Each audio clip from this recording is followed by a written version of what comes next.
Boom! Tingnan naman guys kung gaano kalakas. Buong barangay dyan.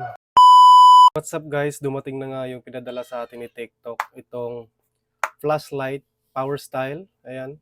So napakaliit lang nito guys. Ito yung flashlight natin. Napakaliit lang nito. Ayan.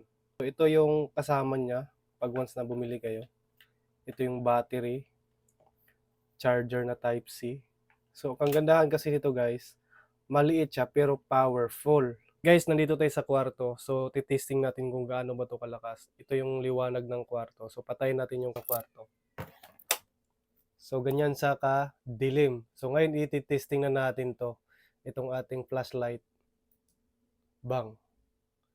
So, kitang-kita nyo naman guys, napakalakas nito. At the same time, ang kagandahan nito guys, meron siyang zoom. Ayan, na-adjust siya. So, kung nakikita nyo, napakalakas nito guys. Kaya, kung ako sa inyo, bilhin nyo na to. So ngayon guys, subukan naman natin to sa labas. So ngayon nandito tayo sa labas. Kung napapansin nyo, yan, may ilaw dyan.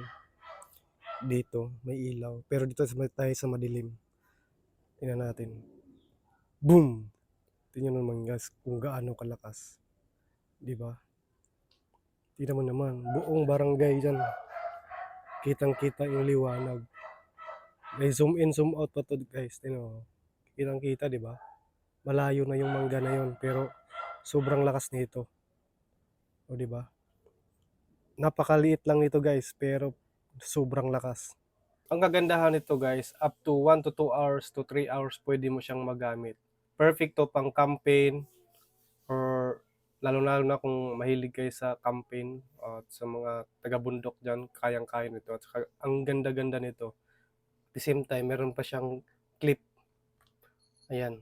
So, ang kagandahan nito guys, pwede mo siya ilagay sa sombrero lang natin. So kung kunyari, meron kang kinukumpuni dito sa motor mo, ilaw mo lang yan. Okay ba? Sobrang ganda. Kitang-kita mo yung lahat ng gagawin mo. So sa sobrang liit niya, komportable siya dalhin. Ganito siya kaliit, kayang-kaya mo siya ilagay dito sa backpack natin. So yun lang. O di ba? Perfect.